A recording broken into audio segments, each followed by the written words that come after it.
we're in planning season, and it's that time of year when I kind of just pull out all of my books and start developing ideas for the year ahead. The first thing I do is kind of just start to pull out the books that are inspiring me and that I'm thinking about or that I want to refer to for the next year. Every year, I find myself reaching for the same stack of books. There's like the old ones I've had for years, and some are newer editions that have already earned a permanent spot on the bookshelf. I don't keep every book that comes through, but if it stays, it's something I will probably refer to over and over, or I will lend out for other people to enjoy.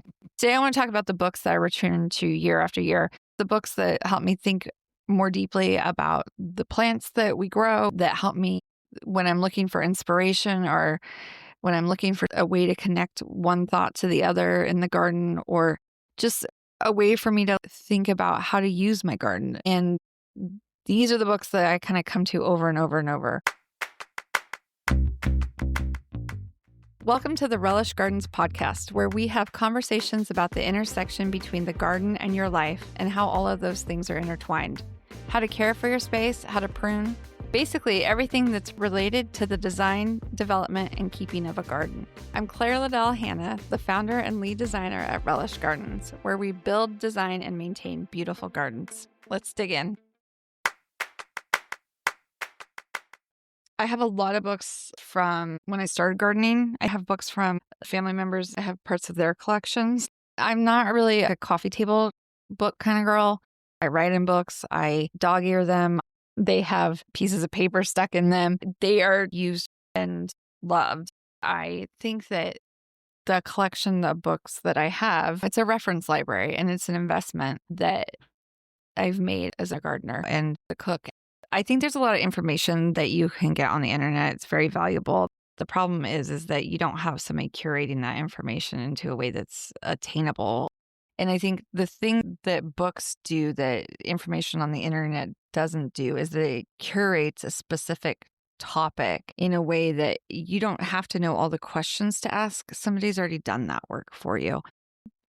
Generally, it's a well thought out and developed view on whatever the topic that you're looking at is about. You get the broad books and you get the specific books, and then you get really into the details of the work that we do. And, people spend years completing these books. I love books. I mean, I can't really help it. My mom and my grandpa are both book people. It's just something that was ingrained in me at an early age is if you're bored, you go to the bookstore. If you need to know something, you go to the bookstore. If you want to be entertained, you go to the bookstore. I still keep coming back to books over and over. I always have a stack on my bedside table that is like embarrassingly huge.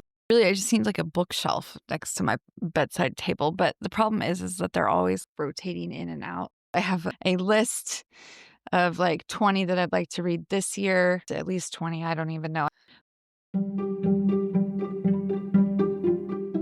My main categories of books are gardening, cooking, crossover between garden and cooking. I have my foraging section for all of my forage type books. And then I also have an obsession with gardening memoirs. I love a good memoir. I have so many. Animal Vegetable Miracle changed the way I thought about food and honestly about homesteading. I think I was more interested in it at one point, and after reading a lot of people's memoirs on homesteading, became less enamored with it. It just, at the end of the day, it just seems like a lot more work than I was willing to put in. But I love seeing the way that people interact with their spaces, and I find it fascinating. It introduced this idea of food miles, and I think applesauce is something that she referred to or something like that, it's basically it's grown one place, it's shipped to another place to be processed, and then shipped to another place to be packaged, and then it's shipped back to the United States. And so these cups wrapped in plastic and shipped all over back and forth, a huge amount of energy to be able to have something that easily accessible. It's definitely informed my way of thinking as far as food goes, and the idea of wanting to eat in a more seasonal and sustainable way.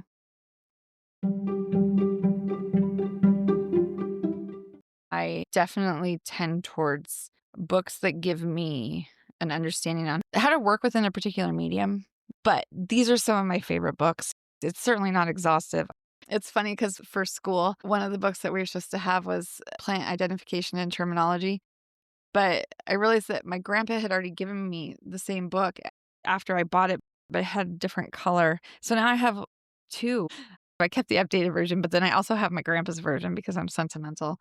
Some of these books are from my grandpa that I still refer back to. When I moved back up to the Northwest after living in Southern California, and it was a very different dynamic than it is up in the Pacific Northwest. The Sunset Guide, I think, is what I kind of lived by back when I was an early gardener. It does give you like a really good overview of kind of some of the stuff that you need to be doing or thinking about, or zones and all that kind of stuff. I really haven't referred to that in years. But I do often refer to the month-to-month gardening of the Pacific Northwest, the one that my grandpa gave me when I moved up to Washington for the first time. This one is great because it kind of gives you an overview of all of the different things that you should be thinking about doing in each of the months. I think, seasons are a little bit different, but I still do refer to this. I mean, not as much anymore. We have our own built-in things that we do, but definitely this is a great primer. And I've referred a lot of people to this book when they're starting out in their gardening and trying to like take care of their own spaces. It's a really broad overview. It covers when to plant, when to water, fertilize, and different types of problem solving. One of my all-time favorite vegetable, I don't know if this counts as a book, but it is a guide. The Maritime Northwest Garden Guide from Seattle Tilth. My cover's falling off of it because I've had it for so long. And I mean, I recommend this one to everybody who's a new gardener, especially a new vegetable gardener. And you can get it at PCC or any of the local bookstores, but that is a fantastic guide on what to plant when, and especially if you're looking at doing any succession gardening. So that, highly recommend it. And then also go to their plant sale. But that's a different topic. One that I have been reading through, it's a giant book. It's the third edition of Gardening with Native Plants of the Pacific Northwest. This is one that I'm working my way through. Gosh, how many pages is it? It's over 300 pages long, but it's a pretty in-depth kind of compilation of different types of plants that are native to the Pacific Northwest. And so that's by Arthur Crookberg and Linda Chalker Scott. I do often look up stuff on WSC that Linda Chalker Scott has written. And there's just so many other books out there. But this one gives you like plant overviews. It's like a few paragraphs or a page and a half on a specific plant. And then it moves on to the next plant. I keep a lot of books on maintenance. I refer to Cass Turnbull's Guide to Pruning from Plant Amnesty. I mean, it's a pretty amazing primer. And then you go fill that out with her YouTube videos or take a class from there. I have lots of books on specific types of plants. I haven't really been a huge rose person, but I am in the process of developing a love for roses. I went on a local garden tour from a home gardener that was using roses in a way that I thought was really unique and special. Before that, I just really hadn't experienced a lot of people using roses in a way that I found compelling. A lot of it was just like really tidy rose gardens. I was kind of bored by that. And so, of course, then I had to start kind of delving into roses. I have a lot of older books. I love to get stuff from used bookstores and love a good used book sale. But the problem is that sometimes when it's on a specific type of plant, the varieties will no longer be available. And then it's less valuable outside of inspiration or how to care for the plant. So the newest to my rose collection is Roses in the Garden. It's beautiful. It's got this beautiful light pink cover. The photographs are gorgeous inside as well. So I have not gotten all the way through this, but I am kind of enthralled by it. That one's been on my nightstand lately. The thing I like about it is that they're using roses in a really naturalized fashion rather than kind of just the old-timey formal way of using roses. In a lot of photos, they're intertwined into the landscape and kind of more of a meadowscape, which I think is really interesting. Having a book that gives you an exhaustive understanding of a type of plant gives you the tools to be able to know how to use that plant in the landscape in a way that, a plant tag isn't going to give you. And it's going to help shape your understanding. Brenna Estrada was giving a talk at Third Place Books on her new book, Pansies. And, before, I have never really been much of a pansy enthusiast, but these authors bring you into their obsession, and you get to see these plants through new eyes in a way that you wouldn't maybe see them before. I think what her book did and her talk did was kind of open my eyes to what is possible with pansies in a way that I just was unaware of and unfamiliar with. If I go visit somewhere, I'll usually look for a bookstore and buy a book. Instead of bringing back a souvenir, I bring back a book, which is really, really heavy. I hate coming back from a trip because if they weigh my bag, I know I'm going to be in trouble because they're usually full of books that I've brought back from different areas. I came back from England just with like a stack of books. You go visit all the gardens and then you go to the bookshop. And of course, you have to get a book about that particular garden. And then every time I travel, historically, I've gone to see some sort of garden and they always have a book. And then they have a specific topic of a specific plant or an artist that they've highlighted or something like that. I brought this book back from my visit to Chelsea in 2023. My traveling buddy and we went and visited several of the other gardens in the region. She's from England and outside of London. And so she was showing me all of her favorite, little haunts and different things and the gardens that she loved. She's a gardener here in the States too. And so it's kind of fun to see things through her eyes and then also see her as a gardener in England as well. There's beautiful gardens there, but we toured the Barbican Estate right after visiting the Tower of London, which also has amazing gardens, but it's a totally different take on it. They have a giant conservatory. I don't know if the spheres here in Seattle were inspired by the Barbican Conservatory, but there's definitely a crossover. And I think it's interesting to see what a conservatory of that age looks like. They're going to be redoing it. So it was kind of cool to catch that before it got redone.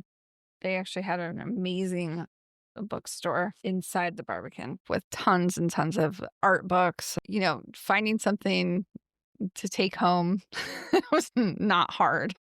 I think the foraging books that I have, some of these came from England, and a lot of the plants aren't necessarily plants that we have here. There's crossover because, dandelions grow everywhere, but I just like to learn about plants that I just don't have any idea about. I probably will never grow, but it's kind of just that entry point into a space that I'm not familiar with. I have a whole stack of books on foraging that I love. When I go somewhere, I will often get a book just specifically on foraging because I think it's like the specific plants to that region. And I always think that's interesting. And so this one, let's see, Eat Weeds, a field guide to foraging. I got this when I was in England. I love a good book on foraging, and I especially love a good book on foraging that's of a place. And so it kind of just takes me back to that place. So I have foraging books from kind of around the world. It just reminds you that all these plants came from somewhere. And I think we all know that, but my weeds are not everybody else's weeds. There's like recipes for pickles and different things like that. And I mean, some of this stuff is translatable, right? The things that you might not use that plant, the same plant from, England, but you could definitely use it. You could switch out, like they have mulberries in here and we would just switch. I would probably swap that with it. If I was going to use it in a recipe, I would swap it for blackberries.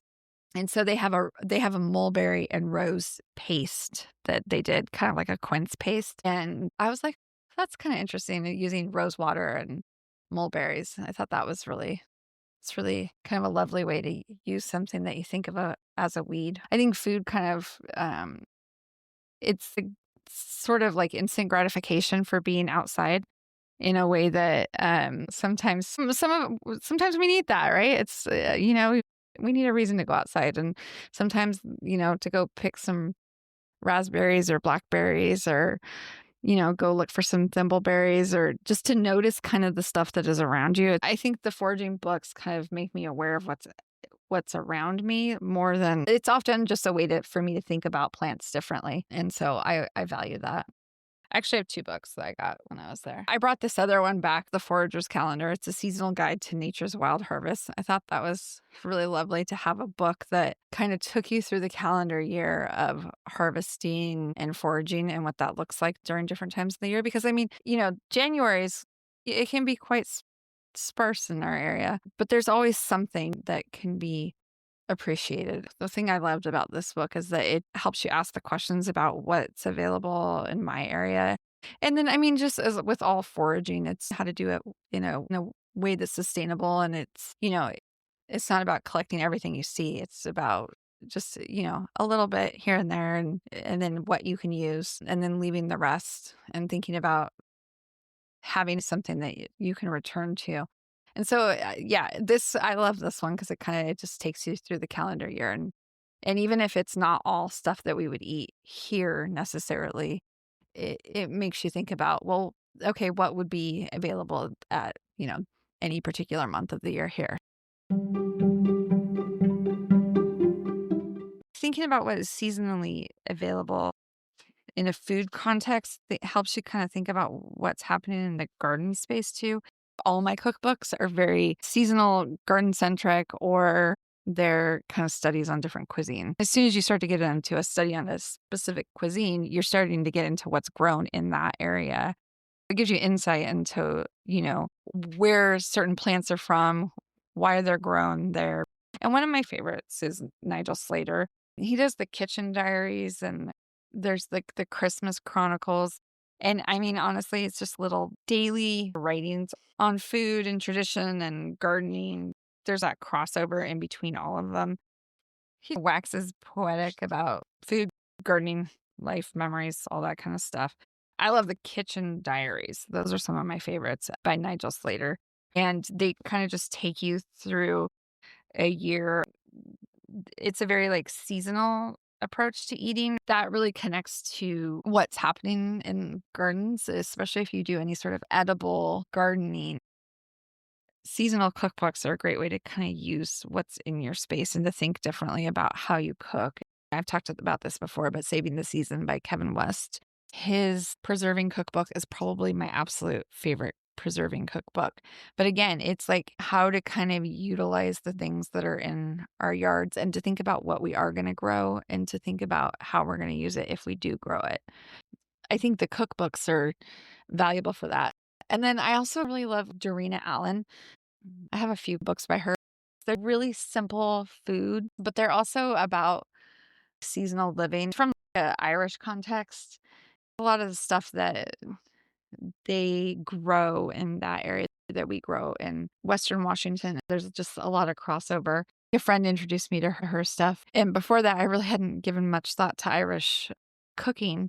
But the way that she kind of approaches food is a very garden-centric approach. One of my favorite books from Dorina Allen is The Forgotten Skills of Cooking. I love this book. I actually lent this out, and so I actually had to rebuy it. But I have several others from her, and I just love the simplicity. It's also very fresh, and it's of a place, and I think that's really kind of special. So I hope this gives you a few good ideas for your own garden library, or at least reminds you to pull out the books that you already love and give them another look as you head into planting season. The learning never stops, and having a few trusted guides on hand makes all the difference. If you want the full list of books mentioned, check out the show notes. That's it for today's episode of the Relish Gardens podcast. If you love this conversation, make sure to subscribe. We've got new episodes every week. And if you know a gardening friend who'd love this, send it their way. Sharing the show helps grow our little garden-loving community. Until next time, I hope you find something in your garden to truly relish.